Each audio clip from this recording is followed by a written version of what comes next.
Hello, everyone. Thanks for coming. It's a great honor to be here and talk about our work a few years ago, Microbial Iron Limitation in the Ocean's Twilight Zone.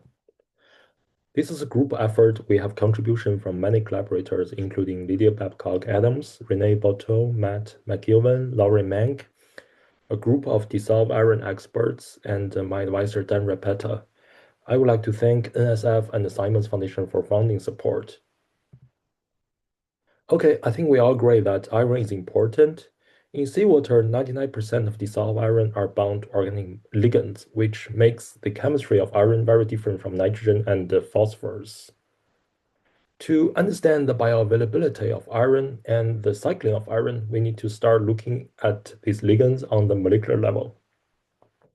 There are many different iron ligands in seawater. The first ones we are able to identify are siderophores, which means iron carrier. Siderophores are produced by heterotropic bacteria and fungi. They are well studied on land. There is a library of 300 plus different siderophores with different structures. And here is an example. Siderophores are designed to strongly bind iron through coordination, in this case with oxygen, and to facilitate iron uptake from the environment. Because siderophore production is metabolically expensive, they are produced only under our limitation. So our goal is to use siderophore as a molecular biomarker to study microbial iron limitation, which in contrast to phytoplankton has never been proved in the ocean. The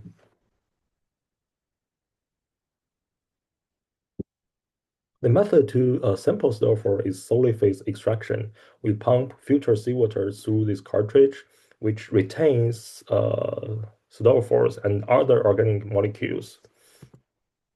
We wash the cartridge with methanol to recover sulfurs and other organic molecules. We measure the sample on liquid chromatography mass spectrometry. The sample will enter the LC column as a mixture of organic molecules. When we pump solvent through the column, different molecules will move at different speed and they will leave the column at different time. So LC is a separation technique and the MS are the detectors.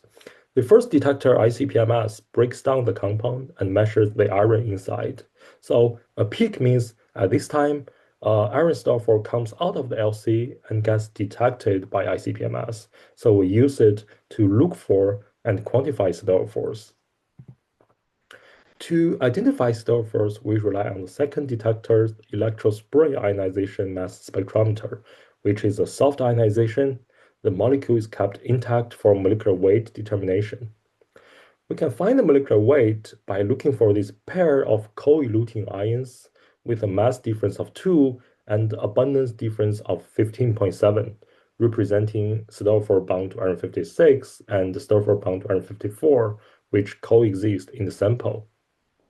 These plots are called chromatogram, and for today, I will only show the iron chromatogram by ICP-MS.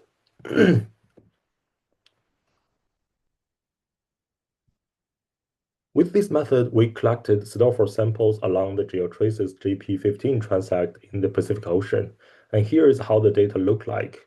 Each panel is a sample, X label retention time, Y label is iron for the top 3 panels. As we can see, the type of siderophore as indicated by the retention time and the concentration of the siderophores as indicated by the peak height change from sample to sample. Some therefore appear as a single peak, and some therefore appear as a suite of homologs. So for each peak, we identify them and quantify them and submit the data to the IDP. So there could be a section plot for each of these siderophores. Two side notes. Number one, most of these siderophores we were able to identify are from heterotrophic bacteria, not fungi. Second, not only to iron, siderophore could also bind to aluminum, as shown in this green trace for the same sample. For each sample, we can sum all the peaks for a total concentration, and here is the data. The X label is latitude. We have Alaska on the right, Tahiti on the left. The Y label is depth, and the color is the total concentration of iron siderophores.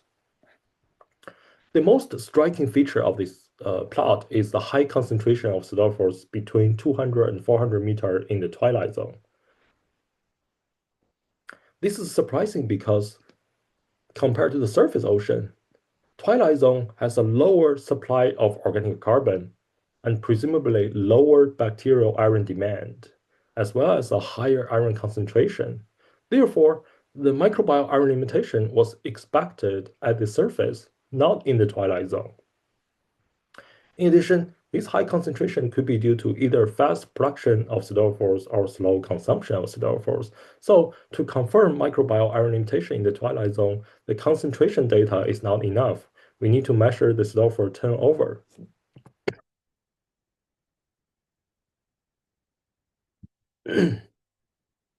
We had an opportunity to measure the sulfur turnover at Station Loha, which is in the middle of our transect.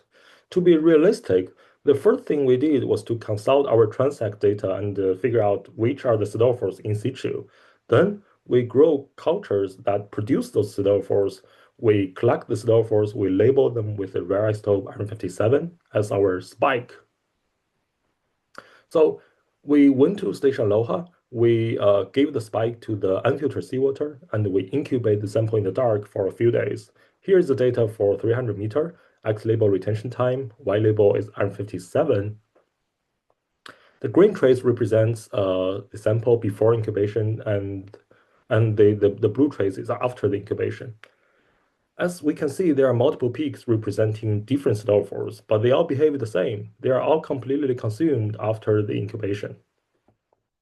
If we think about the spike, which is iron 57 sulfur, this drawdown could be due to either iron uptake from the sulfur, which indicates iron limitation, or it could be due to sulfur uptake as labile organic substrate, which is irrelevant to iron limitation.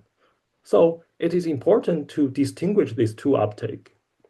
Indeed, the iron uptake from sulfur is followed by the release of metal-free sulfur into seawater and the recycling of the sulfur, whereas the sulfur uptake should be destructive.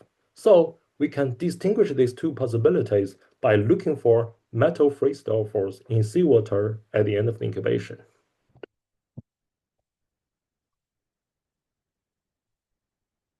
To measure metal-free sulfur in a sample, we add iron to saturate the sulfurs, and we measure the increase of iron sulfurs.